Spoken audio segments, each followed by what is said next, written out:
vamos pensar, ministrar a palavra do Senhor. Eu quero pedir que você vá abrir na sua Bíblia no livro do profeta Ezequiel, capítulo 22, versículo 23. Eu ia pregar lá embaixo, mas eu prego aqui, depois eu e o João descemos para ministrar a ceia, né? Nosso irmão João vai ministrar a ceia. Eu vi que muitos irmãos tiveram que cair em pé lá atrás, agora as crianças saíram, tem um monte de lugar vazio aqui na frente, né? De repente você está com as perninhas cansadas, querendo sentar um pouquinho. Ezequiel 22, 23. Lembrando aqui as irmãs, né, que amanhã haverá ensaio aqui na igreja às 19h30 para o culto das mulheres, né? E amanhã tem ensaio aqui às 19h30 em nome de Jesus. Eu quero parabenizar também os irmãos pelo monte de segunda-feira, né? Foi mais de 20 pessoas, me parece, ou na casa de 20 pessoas. Isso é uma bênção, né? Um grupo bom desse. Eu estava pregando na igreja Jardim Belmonte, a última oração do campo. Também foi uma bênção lá, a igreja estava lotada. E louvado seja Deus pela sua disponibilidade, pelo seu desejo de buscar o Senhor. Agora deixa eu lembrar uma coisa. Eu vi a Solange fazer isso. Alguém mais lembrou de trazer essa ofertinha? Que é a oferta do dia da Bíblia. Hoje é o dia da Bíblia. E nós vamos colocar essa oferta, uma oferta especial para a Sociedade Bíblica do Brasil, para a publicação de Bíblias e distribuição gratuita dessas Bíblias, sobretudo com o propósito de alcançar os jovens. Depois do culto você pode colocar no gasofilástico. Isso nós vamos separar, não vai ficar na igreja, nós vamos mandar para a Sociedade Bíblica do Brasil. Você que esqueceu, assim como eu esqueci, eu trouxe o dízimo e esqueci essa oferta. Semana que vem você pode trazer ainda, eu vou trazer semana que vem. Semana que vem, dia 18, nós vamos receber aqui um casal de missionários que está no Níger, na África, Michael e a Claudilene, e eles estão no Níger. E eles vieram para o Brasil para que o filhinho deles pudesse nascer aqui, porque a situação de saúde na África é muito precária, né? E o neném vai estar domingo que vem, quando eles estiverem aqui, dia 18, o filhinho deles, que eu agora esqueci o nome, vai estar fazendo 1 aninho de idade. E nós vamos comprar um presente para abençoar a vida daquela criança, né? E obviamente abençoar o pai deles. A nossa igreja vai abençoar, e nós vamos receber esse casal aqui com muita alegria. Porque, irmão, não é fácil não, sair do país como o Brasil, para ir para um lugar como o Níger, pregar o Evangelho, tem que ter uma... Se você puder entrar na internet e pesquisar sobre o Níger, você vai entender o que eu estou falando. Tem que ter um amor muito grande pela causa do Evangelho, pelo Senhor Jesus. E eles estão se preparando para voltar, né, para lá dentro de algum tempo. Ele conheceu a missionária Daniela, que a língua lá no Níger, a língua oficial é o francês, né? Então ele arranha no francês. Fala bem, ele falou comigo que arranha, ele falou que arranha. Então ele arranha muito, né? Deve machucar bastante. E nós vamos recebê-los aqui domingo que vem, em nome de Jesus. Bem, então você que não trouxe hoje, pode trazer domingo que vem, em nome de Jesus. De repente você, como seu pastor, se o seu pastor promoveu o evento, esqueceu, é justificado que você também esqueceu, né? Vamos lá, amados. Ezequiel 22, versículos 23, eu vou ler até o versículo 31. Eu peço que você acompanhe silenciosamente, que a palavra de Deus nos diz. De novo, a palavra do Senhor veio a mim. Disse ele: filho do homem, diga a esta terra: você é uma terra que não tem tido chuva nem aguaceiro no dia da ira. Há nela uma conspiração dos seus príncipes, como um leão que ruge ao despedaçar sua presa. Devoram pessoas, apanham tesouros e objetos preciosos e fazem muitas viúvas. Seus sacerdotes cometem violência contra a minha lei, profanam minhas ofertas sagradas, não fazem distinção entre o sagrado e o comum, ensinam que não existe nenhuma diferença entre o puro e o impuro, e fecham os olhos quanto à guarda dos meus sábados, de maneira que sou desonrado no meio deles. Seus oficiais são como os lobos que despedaçam suas presas, derramam sangue e matam gente para obter ganhos injustos. Seus profetas disfarçam esses feitos, enganando o povo com visões falsas e adivinhações mentirosas. Dizem: assim diz o soberano, o Senhor, quando o Senhor não falou. O povo da terra pratica extorsão e comete roubos, oprime os pobres e os necessitados e maltrata os estrangeiros, negando-lhes justiça. Procurei entre eles um homem que erguesse o muro e se pusesse na brecha diante de mim, em favor desta terra. para que eu não a destruísse, mas não encontrei nenhum. Por isso derramarei a minha ira sobre eles, e os consumirei com meu grande furor. Sofrerão as consequências de tudo que fizeram. Palavra do soberano, o Senhor. Amém? Irmãos, esse texto é um texto brabo, mas é o que Deus tem ministrado ao meu coração já há mais de 15 dias, que essa mensagem está na minha cabeça, e eu trouxe algo que eu quero compartilhar com vocês agora, não está, que é referente ao que eu vou falar. O tema do que quero compartilhar com os irmãos é tapando as brechas para que o inimigo não entre, ou para que o inimigo não nos vença. Tapando as brechas para que o inimigo não nos vença. Esse é o título da mensagem que eu quero compartilhar com você. Que a situação aqui em Israel era uma situação esquisita. O povo de Deus estava pecando, os príncipes, os homens de posição honrada na política estavam roubando o povo. É lógico que você sabe que no Brasil isso não acontece, mas em Israel isso estava acontecendo, né? O povo estava sendo roubado pelos seus políticos, extorquido, né? Você talvez não entenda isso, porque isso não acontece aqui no nosso país, então talvez você não entenda isso, mas, bem, o Senhor diz: olha, esses homens estão extorquindo meu povo. Pior, os sacerdotes, os pastores do povo, aqueles que deveriam ensinar a palavra de Deus, ele diz: cometem violência contra a minha lei e profanam as minhas ofertas sagradas, porque eles estavam usando o dinheiro que era trazido no altar do Senhor com eles, para a sua riqueza pessoal. E é lógico que também isso não acontece no Brasil, você sabe que não acontece, mas, né, acontecia em Israel. Gente que trazia oferta com toda alegria ao altar do Senhor, e esses sacerdotes roubavam o povo e usavam o dinheiro para o seu próprio proveito. Não faziam distinção entre o sagrado e o comum, e traziam o mundanismo para dentro do templo, o paganismo para dentro do templo do Senhor, e achavam que estava tudo bem. Não guardavam o dia do Senhor, o sábado, e usavam o dia do Senhor para o seu prazer pessoal e não para a glória do nome de Deus. E o Senhor disse: eu sou desonrado no meio deles. Seus oficiais, a polícia, os homens da lei, como lobos, despedaçam suas presas, derramam sangue e matam gente para obter ganhos injustos.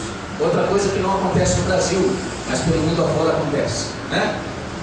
Seus profetas disfarçam esses feitos. Os profetas ficavam com conversa de vitória, vitória, vitória, quando na verdade só tinha desgraça, desgraça, desgraça.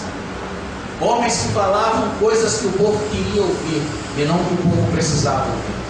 Falsos profetas que diziam em nome do Senhor aquilo que o Senhor não estava dizendo. O negócio estava esquisito em Israel. E o Senhor diz: eu procurei um homem que tapasse essa brecha no muro. Na verdade, o muro de Jerusalém estava intacto, não tinha brecha nele. O que o Senhor está falando aqui é de uma realidade espiritual. O muro espiritual estava trincado e havia uma brecha por onde o inimigo poderia entrar. E ele estava entrando, porque ele estava corrompendo o povo por meio de políticos corruptos, pastores corruptos, policiais corruptos, o povo corrupto. O povo corrupto. E é interessante que ontem, aliás já era hoje, de madrugada, eu estava deitado na minha cama, tendo aquela insônia santa, pensando na reunião, né, de hoje de manhã, e devia ser umas 10 para as 2 da manhã. Estava passando um programa na Bandeirantes, não sei o que tem business assim, nossa assim, sabe? Estava entrevistando o presidente da Ford do Brasil. E ele tem um momento que ele para o programa e entra um colega que traz uma reflexão. E esse colega falando que essa pessoa foi Deus que me deixou acordado até 10 para as 12. Eu precisava escutar aquele trem. O cara dizendo o seguinte, que o povo brasileiro reclama dos seus políticos que roubam, mas quando ele tem uma oportunidade de guardar um troco a mais, ele não entrega. E ele dizendo que nós elegemos pessoas à nossa imagem e semelhança. Eu me lembro quando o Tiririca foi eleito como a pessoa mais votada, né?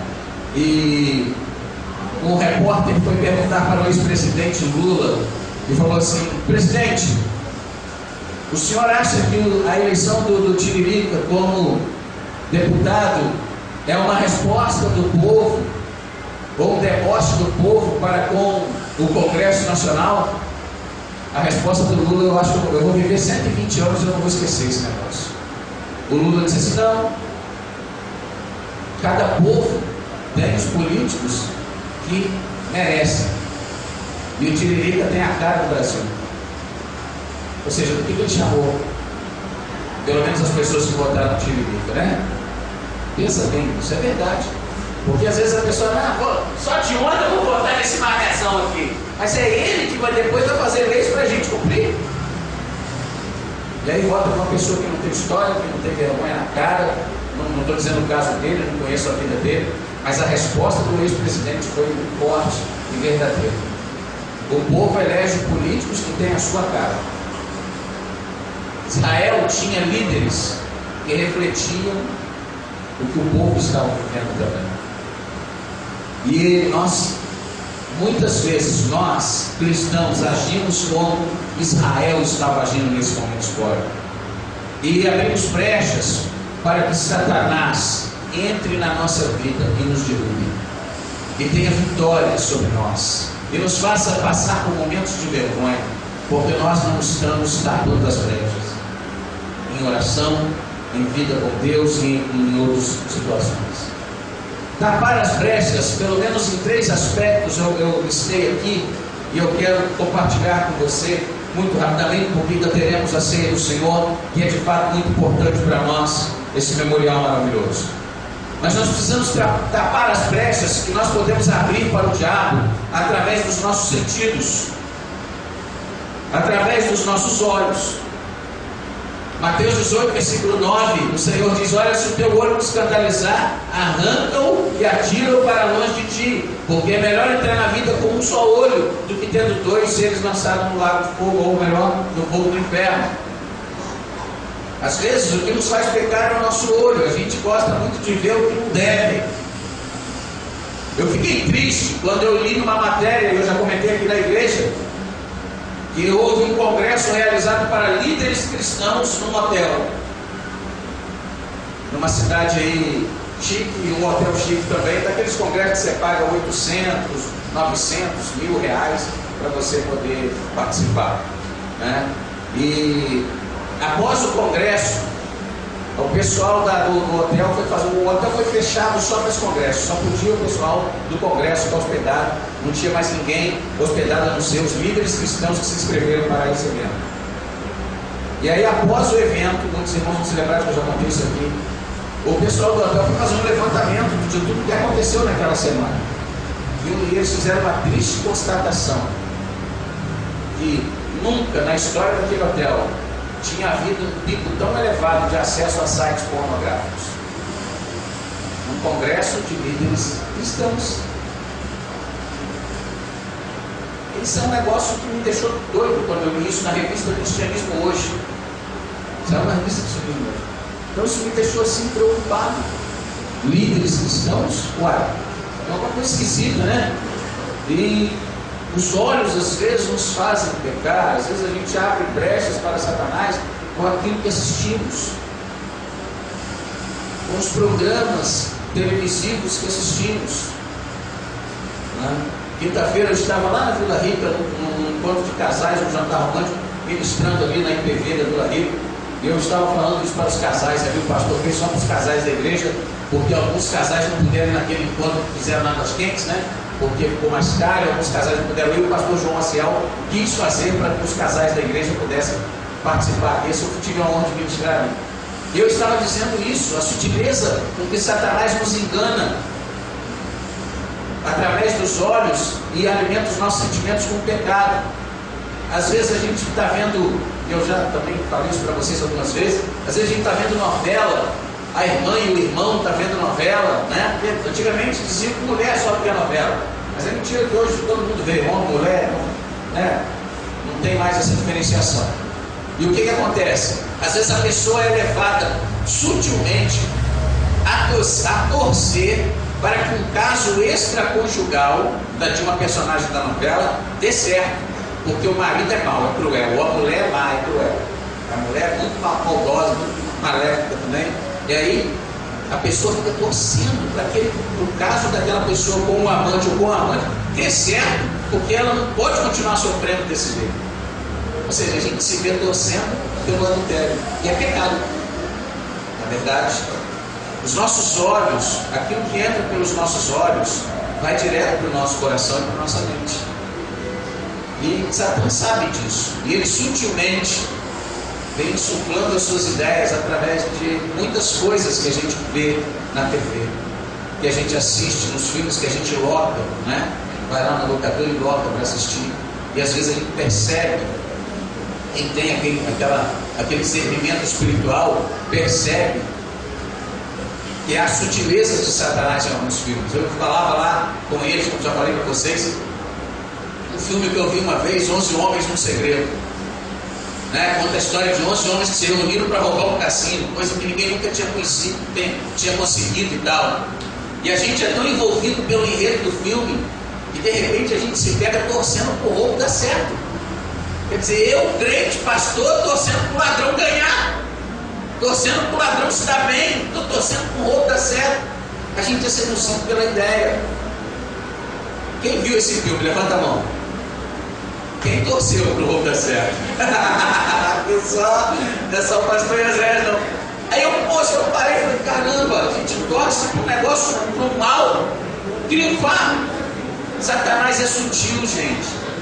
E nós precisamos tapar as brechas que podem ser abertas por aquilo que nós estamos vendo. Cuidado com o que você assiste, porque as sutilezas de Satanás são terríveis. Outra coisa é por aquilo que nós fazemos por meio das mãos. E Jesus continua em Mateus 18:8. Se a tua mão ou o teu pé te escandalizar, corta o pé. Jesus vai no radicalismo, que na verdade ele não está querendo dizer que você faça isso, mas é mostrando o extremo. Às vezes com as mãos nós fazemos coisas que também desonram a Deus, ou seja, as nossas atitudes, os nossos feitos desonram a Deus. Por meio dos ouvidos, né? O que a gente está escutando? Qual é o tipo de música que a gente escuta? Porque a música alimenta a alma. E a alma é a sede dos nossos sentimentos e do nosso intelecto. E a música alimenta a alma. Qual é o tipo de música que a gente está escutando? O que é que está entrando no nosso coração por meio do ouvido? Qual é o tipo de coisa que a gente está ouvindo? Às vezes eu uso uma expressão, quando eu estou conversando, às vezes informalmente com alguém e tal, eu falo, fulano se emprenhou pelo ouvido, né? Ou seja, ele se engravidou de uma ideia porque alguém falou alguma coisa. E que na verdade, muitas vezes é uma mentira, mas a pessoa é seduzida por aquilo que escuta. Provérbios 28:9 diz que o que desvia os seus ouvidos de ouvir a lei, até a sua oração será abominável. Caramba, gente, olha que troço esquisito. O que desvia os seus ouvidos de ouvir a lei, até a sua oração será abominável. Quando nós não valorizamos a palavra de Deus, quando nós desviamos o nosso ouvido da palavra de Deus, as nossas orações se tornam abomináveis para o nosso Deus. Não sou eu quem diz, Provérbios 28, versículo 9, você pode conferir. E eu vou postar esse negócio no blog da igreja, hoje ou amanhã, não sei, né? Outras brechas podem ser abertas até por meio do gelo, por meio do nosso nariz. O diabo pode achar espaço nisso. E aí eu lembro do caso de Jesus na casa de Lázaro, João 12, versículo 3. A Maria, irmã do Lázaro, tomou um arratel de unguento, uma vasilha de unguento pequena, de nardo puro, né? Que era muito caro, um negócio valioso demais, um perfume muito caro. Um negocinho pequenininho valia dinheiro para mais de um ano de serviço. E ela ungiu os pés de Jesus e enxugou os pés dele com seus cabelos. E a casa inteira se encheu do cheiro daquele unguento. É interessante que o cheiro daquele unguento levou algumas pessoas a reflexões distintas. Jesus, ao sentir o cheiro daquele unguento, recebeu a adoração daquela mulher. Porém, o Judas pensou no dinheiro desperdiçado. O cheiro do unguento fez o Judas pensar no dinheiro desperdiçado e não na adoração que Jesus estava recebendo. Eu estava falando hoje aqui com os nossos irmãos que a gente está com um desafio aí, possivelmente começar um trabalho em Maringá, lá depois do PB de Mauá, e a irmã